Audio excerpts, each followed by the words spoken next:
안녕하세요. JCN 닥터스 울산 이규현입니다. 더위가 계속되는 여름철 덥고 습한 날씨로 인해 각종 세균성 질환에 노출되기 쉬운데요. 오늘 여성이라면 여름철 위생관리에 신경 써야 하는 주제가 기다리고 있습니다. 여성들의 말 못할 고민, 요실금에 대한 궁금증을 오늘 속 시원하게 파헤쳐 볼 텐데요. 제니스병원 천근수 원장님과 함께 알아봅니다.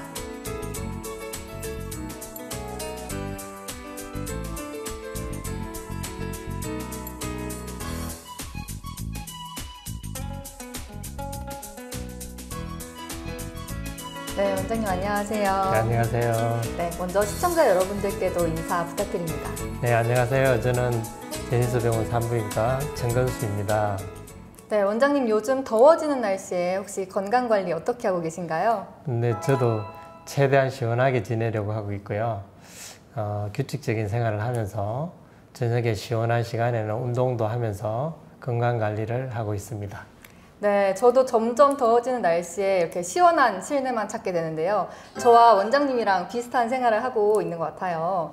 요즘 낮 기온이 야외 활동하기 힘들 정도로 온도가 많이 오르고 있잖아요. 이렇게 더운 날씨가 여성들의 건강과도 연관이 있나요? 네, 그렇습니다. 무덥고 습한 날씨가 되면 모든 사람들에게 힘이 들지만 특히 여성들도 곤욕스럽죠. 세균 번식이 굉장히 잘 되고요. 그래서 외음부염이나 방광염이 잘 생길 수가 있습니다. 그리고 옷차림도 얇아지면서 염증이 있는 경우에 여성들 특유의 체취가 신경이 쓰이게 되겠죠. 또 외음염으로 인해서 방광 자극 증상이 늘어나기도 하고 방광염의 원인이 되기도 하는데 많은 수분 섭취로 인해서 요실금 증상도 쉽게 발생합니다. 여름철에 실제로 요실금 수술 건수가 증가하기도 합니다. 네, 원장님, 이렇게 요실금 우리가 참 자주 접하는 단어지만 구체적으로 어떤 질병인지 먼저 살펴봐야 할 것 같은데요. 요실금 어떤 질환인지 자세하게 설명 부탁드립니다. 네, 요실금이라 하는 것은 자신의 의지와 상관없이 소변이 흐르는 증상을 말하는데요. 갑작스럽게 복압이 증가할 때, 예를 들면 재치기를 한다든지 갑자기 크게 웃거나 줄넘기를 할 때 이런 일상생활 도중에 갑자기 소변이 흘러나오는 것을 말합니다. 또 소변이 급하게 마려워서 화장실을 쫓아가는데 옷을 내리기도 전에 소변을 흘리는 경우도 있는데 이것도 요실금에 해당하겠습니다. 네, 갑자기 소변이 마려운 증상을 말씀하셨는데요. 그건 절박뇨와도 좀 비슷하지 않나요? 어떤 차이가 있는지 궁금한데요. 네, 맞습니다. 절박뇨라고 하죠. 소변이 급하다는 뜻입니다. 그것은 과민성 방광의 한 증상인데요. 과민성 방광이라는 것은 절박뇨, 또 자주 마려운 빈뇨, 밤에 소변을 많이 보는 야간뇨 이런 것을 동반하는데요. 이런 절박뇨를 가진 분들 중에 급하게 소변을 흘리는 경우를 절박성 요실금이라 하고요. 이것도 요실금의 한 종류를 이루게 되겠습니다. 하지만 통상적으로는 요실금이라 할 때 기침, 재치기 등 복압이 증가할 때 생기는 복압성 요실금을 지칭하는데요. 이 두 가지는 치료 방법이 좀 다릅니다. 네, 그럼 절박뇨가 요실금의 한 종류라고 생각하면 되겠네요. 생기는 원인은 다르지만 모두 편한 증상은 아닌 것 같아요. 아나운서님, 제가 질문을 하나 드려보겠는데요. 요실금 여성에서 많이 나타나는데 그 이유가 무엇일까요? 요실금 말씀하셨을 때 네. 이 방광이랑 복압 관련해서 얘기를 해주셨으니까 제 생각에는 왠지 방광 구조가 조금 달라서 그런 것 같은데 혹시 네, 맞을까요? 이게 거의 맞다고 할 수 있는데요. 방광이라기보다는 정확하게 말씀드리면은 요도의 길이가 네. 남성에 비해서 상당히 짧기 때문입니다. 근데 그 요도도 그 골반저 근육이라는 곳을 골반저 근육으로 인해서 지지를 받고 있는데 출산 등으로 인해서 약해진 부분이 또 나이가 들고 폐경으로 되면 더 느슨해지게 되는데 이것이 요실금의 주된 원인이 되고요. 이것 때문에 40대 이상 중년 여성들의 약 40% 정도가 요실금을 앓게 되는데 유병률이 굉장히 높죠. 방금 출산과 폐경 등으로 인해 이 요실금이 발생할 수 있다고 했는데요. 그 외에도 이제 발생할 수 있는 원인이 좀 다양한가요? 네, 다양한 원인이 있습니다. 출산과 임신이 가장 많은 부분을 차지하고 있고요. 그 외에도 상당한 원인을 차지하고 있는 것이 비만, 또 노화로 인한 호르몬의 변화, 또 지나친 카페인 섭취나 과도한 음주, 또 요로 감염이나 자궁절제술 후의 합병증 등 다양한 것이 요실금의 원인이 될 수도 있습니다. 네. 그러면 여성들 중에서도 요실금에 특히 주의해야 하는 연령대가 있을 것 같은데요. 어떤 연령대가 조금 주의를 해야 할까요? 네, 요실금은 주로 40대 이상의 중장년층에서 높은 발병률을 보이는데요. 하지만 요즘은 잘못된 식습관으로 인한 비만, 또 과도한 스트레스 등으로 인해 다양한 원인으로 인해서 젊은 층의 요실금 환자가 증가하는 추세입니다. 또 고령 인구의 증가로 인해서 70대 이후의 노인층에도 많이 발병하게 되겠죠. 네, 한마디로 이 여성들의 전 연령대에서 주의하는 질병이겠네요. 그러면 40대에서 발병률이 가장 높다고 하셨잖아요. 그렇죠. 왜 네. 40대에서 발병률이 높을까요? 보통 출산을 약 30대에 하게 되는데요. 과거엔 20대에 했지만 조금 늦어졌죠. 그러면 출산 후에 그 회복 기간을 거쳐서 요실금이 나타나는데 걸리는 시간, 그 감안해 보면 40대 초반에 나타나는 경우가 많다고 할 수 있겠죠. 네. 그럼 원장님 갑자기 드는 궁금증인데요. 혹시 하루에 몇 번 이상 소변을 봐야 이 이상 신호로 의심을 해볼 수가 있을까요? 하루에 8번 이상 소변을 본다면 이것을 빈뇨라고 합니다. 빈뇨 보통 정상적으로는 3시간에서 4시간 정도 사이에 소변을 한 번씩 보는 것이 정상이겠죠. 근데 빈뇨 증상이 있으면 그것보다 훨씬 짧은 시간, 또 1시간 내나 아니면 30분 내에 또다시 화장실에 가고 싶은 생각이 들고요. 화장실에 갔다 왔어도 시원하지 않고 또다시 가고 싶은 느낌이 되는 이것을 빈뇨라고 하게 되어 있습니다. 네, 말을 듣다 보니까 괜히 하루에 소변 몇 번을 보나 이렇게 신경이 쓰이게 되는데요. 보통 저도 그렇고 시청자분들도 그렇고 소변 횟수에 신경을 쓰지 않잖아요. 그렇죠. 네, 원장님 말씀 들으니까 신경을 조금 쓸 것 같아요. 혹시 우리 평소에 여실금이 아닌지 확인할 수 있는 자가 진단법도 있을까요? 네, 그렇습니다. 보통은 환자분들이 병원을 방문할 때 대체로 자기 자신이 요실금이라고 생각하고 오는데 거의 대부분 맞습니다. 일상생활에 불편함을 초래하는 요실금은 크게 웃거나 재채기를 하거나 이렇게 하면 소변이 새어나올 뿐만 아니라 줄넘기를 하거나 또 계단을 내려올 때 무거운 물건을 들 때 이렇게 복압이 증가하는 상황에서 소변이 새면 요실금 증상이라고 보고 생각하시면 되겠습니다. 또 지나치게 소변을 자주 본다. 또 소변을 보고 금세 소변이 마렵다. 이런 것은 과민성 방광의 증상이지만 화장실에 가서 옷을 내리기도 전에 급해서 소변을 지리는 증상이 있습니다. 이것도 절박성 요실금이라고 하는데요. 이 중에 하나라도 해당이 되면은 병원에 와서 꼭 검사를 받아보시는 것을 권하겠습니다. 지금까지 요실금에 대해서 기본적으로 좀 이해가 되셨나요? 네, 말씀 들으니까 조금 이해가 잘 되는 것 같아요. 그렇다면 잘 이해를 하셨는지 네. 문제를 좀 드려보겠습니다. 네. 요실금이 있으면 네. 심해질 때까지 기다리는 것이 좋을까요? 심해질 때까지 기다리지 않는 게 좋을 것 같아요. 제 생각은 X입니다. 정답입니다. 요실금은 구조적인 문제죠. 방광과 요도 관략근을 지지하는 골반저 근육이 약해서 발생합니다. 보통 출산이 가장 큰 원인이 되고요. 나이가 들거나 폐경이 되면 증상이 더 심해지게 됩니다. 즉 시간이 지나면서 저절로 좋아지기보다는 방광 지지하는 힘이 약해질 수밖에 없게 되겠죠. 그래서 요실금의 경우 대부분 심해질 수밖에 없습니다. 네. 그래서 5년이나 10년 정도 기다렸지만 결국 더 심해져서 병원에 찾아오시는 분들이 대부분이 되겠습니다. 치료를 하게 되면 삶의 질을 높일 수 있는데 그 불편을 참아가면서까지 나이가 들 때까지 기다릴 필요는 없겠죠. 네, 이 요실금 얘기를 들으면 들을수록 이 질병을 빨리 정복해야겠다는 생각이 드는데요. 원장님, 이 요실금이라고 해서 다 같은 요실금이 아닐 것 같아요. 요실금에도 종류가 있을까요? 그렇죠. 요실금은 보통 4가지 종류로 나눠서 이야기합니다. 제일 많은 것이 복합성 요실금인데요. 가장 많은 부분을 차지하고 있고 약 80~90% 정도 된다고 보겠습니다. 복부에 힘이 들어갔을 때 아까도 말씀드렸지만 복압이 증가할 때 자신도 모르게 소변이 새는 증상, 그것을 복합성 요실금이라 하는데, 심해지게 되면 걸을 때도 그렇고 앉았다 일었을 때도 증상이 나타나게 됩니다. 네. 골반저 근육이 약해지면서 요도의 경부가 아래로 처져서 주로 생기게 되겠죠. 다음에는 절박성 요실금이 있는데요. 이것은 전체 요실금의 약 20~30%를 차지하게 되겠습니다.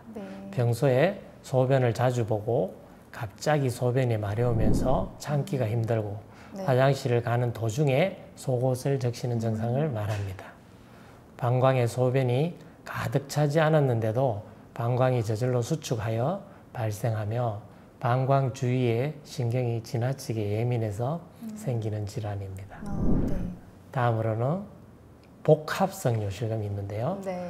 말 그대로 복합성과 절박성이 복합되어서 나타나는 증상입니다. 전체 요실금 환자의 약 20% 정도에서 나타나면서 주로 고령의 환자에게서 많이 나타나게 됩니다. 마지막으로 범람성, 또 일류성이라고 하는데요. 요실금이 있는데, 범람은 말 그대로 넘쳐 흐른다는 뜻이죠. 방광에 소변이 가득 차서 더 이상 소변을 저장할 수 없는 상태, 그래서 소변이 넘쳐 흐르는 상태를 이야기합니다. 드물게 나타나는데요. 주로 당뇨병에 의한 방광신경의 장애, 또 자궁과 직장과 같은 골반 부위 수술을 한 뒤, 또 출산 후 일시적으로 요일을 느끼지 못할 때, 또 남성의 경우도 있죠. 심한 전립선 비대증에서 요 배출에 장애가 있는 경우, 이럴 때 방광이 비정상적으로 늘어나게 되고 소변이 흘러 넘치게 되는 경우를 말합니다. 네, 요실금에도 이렇게 종류가 많이 있는지 몰랐는데요. 방금 4종류 말씀해 주셨잖아요. 그렇다면 이렇게 종류별로 증상도 좀 다 다른가요? 네, 증상이 좀 다릅니다. 아까 여러분 말씀드렸는데, 복합성 요실금은 기침, 재치기, 또 복부의 압력이 증가하는 운동 등이 가해질 때 소변이 새고요. 이렇게 주로 신체 활동을 하면서 생기게 되겠죠. 그리고 절박성 요실금은 과민성 방광의 한 증상으로서 소변이 갑자기 심하게 마렵기 시작하고 화장실에 쫓아가서 도착하기 전에 소변이 새기 시작합니다. 또 이런 경우에는 야뇨증이 있을 수도 있겠죠. 복합성 요실금은 2가지 다 가지고 있는데요. 주로 연세 드신 분들이 많습니다. 그리고 범람성 요실금, 즉 일류성 요실금은 소변이 방광을 가득 채워서 흘러 넘치는 거니까 정상적인 배뇨 활동을 할 수 없는 경우에 주로 생기게 됩니다. 이제 조금 요실금을 정복해가고 있는 것 같나요? 네. 그런 의미에서 예스와 노 문제 한번 드릴게요. 자, 요실금이 있으면 반드시 수술을 해야 된다. 왠지 제 생각에는 반드시 수술을 해야 될 것 같은 생각이 드는데요. 왜냐하면 일상생활에 조금 지장이 많이 끼치니까 반드시 수술해야 될 것 같습니다. 저는 예스라고 하겠습니다. 네, 그렇게 생각하시는 분들이 많습니다. 그렇지만 요실금은 반드시 수술을 해야 되는 병은 아닙니다. 요실금 중에서 소변을 자주 보거나 또 급해져서 화장실에 달려가는 도중에 소변을 흘리게 되는 절박성 요실금은 수술이 정답이 아닙니다. 절박성 요실금은 약물 치료를 해야 되는 경우고요. 충분히 좋아집니다. 그리고 과민성 방광이 아닌 복합성 요실금인 경우 수술을 하는 게 좀 더 맞겠죠. 본인의 정상에 맞춰서 또 수술이 아닌 비수술적인 요법 등 다양한 치료법이 있기 때문에 거기에서 맞춰서 본인의 치료법을 선택하는 것이 중요합니다. 네, 이 치료 방법이 다양하다는 얘기 들으니까 빨리 치료 방법을 들어보고 싶은데요.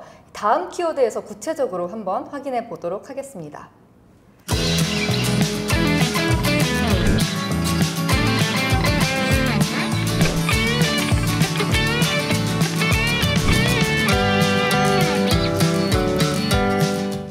여러분은 지금 닥터스울산과 함께하고 계십니다. 앞서 요실금은 다양한 치료법이 있다고 하셨는데요. 치료도 중요하지만 그 전에 검사도 아주 중요하겠죠. 요실금은 어떻게 병원에서 진단을 하나요? 네, 요실금은 먼저 병력을 제대로 정체하는 것이 가장 중요합니다. 어떤 상황에서 소변을 흘리게 되는지에 따라 요실금의 종류가 결정되기 때문이죠. 또 요실금이 발생하는 상황과 동반된 증상들, 즉 빈뇨, 야간뇨, 절박뇨 등이 있는지, 네. 또 출산력, 수술력, 당뇨, 신경질환 등의 과거 병력을 확인해야 되고요. 다음에는 신체 검사를 진행하는데요. 적당히 방광에 소변이 차 있는 상태에서 검사대에 눕힌 다음에 네. 환자의 배에 힘을 주게 해서 기침이 새어나는 상황을 확인하게 됩니다. 자궁 탈출증이 있으면 이런 것도 잘 생길 수 있기 때문에 검사를 해야 되고요. 또 소변 검사, 배뇨일지 등은 기본적인 확인 검사가 되겠습니다. 자세하게 확인하는 가장 자세한 검사로는 네. 요역동학 검사가 있겠습니다. 네. 방금 요역동학 검사라고 했는데요. 저는 좀 이름이 생소한 것 같거든요. 이게 정확하게 어떤 검사인가요? 네, 요역동학 검사라는 것은 방광과 요도의 기능을 정확하게 알기 위한 검사로서 요실금의 진단과 치료 방침 결정에 가장 중요한 검사라고 할 수 있겠습니다. 수술을 할지 아니면은 어떤 치료 방법을 선택할지 예측하는 필수 검사인데요. 방광 안에다가 가느다란 관을 넣어서 물을 채우는 도중에 압력을 재고요. 소변을 볼 때도 방광 압력의 변화, 방광과 요도 압력의 변화를 충분히 측정하여서 요도 기능과 방광 기능을 알 수가 있게 되겠습니다. 네. 검사를 해봤으니까 이제 빨리 치료를 해야 될 것 같은데요. 빨리 치료를 하면 예후도 더 좋을 것 같아요.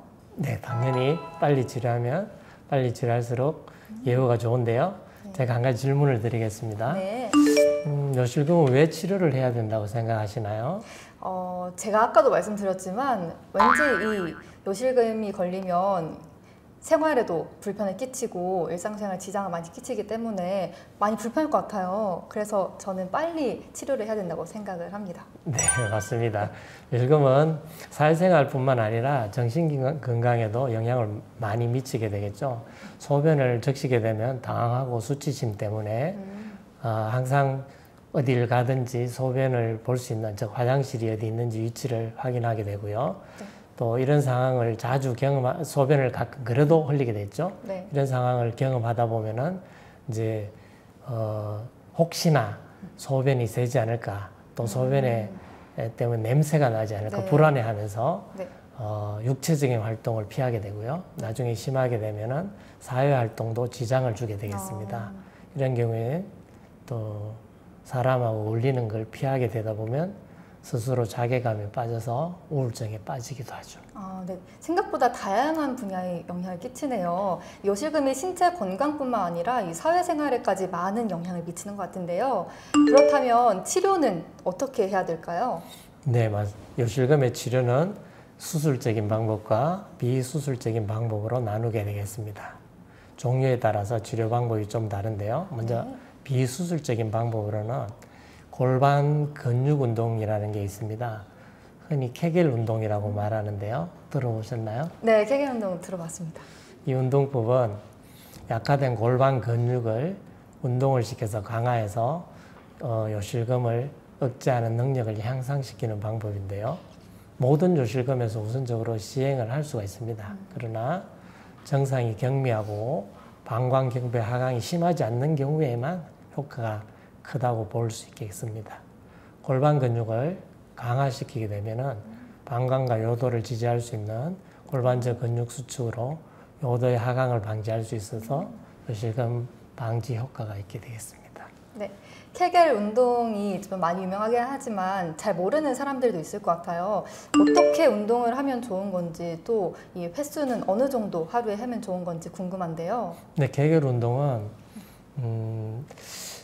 쉽게 이야기하면 항문을 쪼았다 풀었다 하는 항문 수축 운동이라고 생각하시면 되겠습니다. 약 5초에서 10초 정도 지속적으로 수축을 한 다음에 또 이완을 하고 이것을 10번씩 하루에 약 10회 정도 이상 반복하는 것이 효과가 있다고 보면 되겠습니다. 네, 뭐든 많이 한다고 좋은 건 아니겠네요. 좀 적당히 정확한 자세로 하는 게 가장 도움이 될 것 같은데요. 이 케겔 운동 외에도 비수술적 치료법이 또 있을 것 같아요. 어떤 비수술법이 있을까요? 네, 또 있죠. 바이오 피드백이라고 우리 일컫는 게 있는데요. 또 전기 자극 치료나 이런 것을 치료를 하면서 피드백, 즉 우리가 몸속에서 느끼지 못하는, 인식하지 못한 생리적 현상을 그래프로 확인하게 됨으로써 자기의 상태 변화를 스스로 확인하게 돼서 피드백을 준다는 거죠. 그래서 상당히 효과를 볼 수가 있고요. 다양한 주파수로 체내를 흐르게 해서 골반 근육을 강화시킵니다. 긴장성 요실금과 절박성 요실금의 효과가 같이 있긴 한데요. 절박성 요실금의 경우에는 과민성 방광의 치료에 쓰이는 약물요법으로 효과를 볼 수가 있습니다. 이렇게 요실금의 치료에는 비수술적인 접근 방법이 있긴 하지만 정도가 아주 심한 복압성 요실금의 경우에는 그 치료 효과가 제한적이라고 할 수 있죠.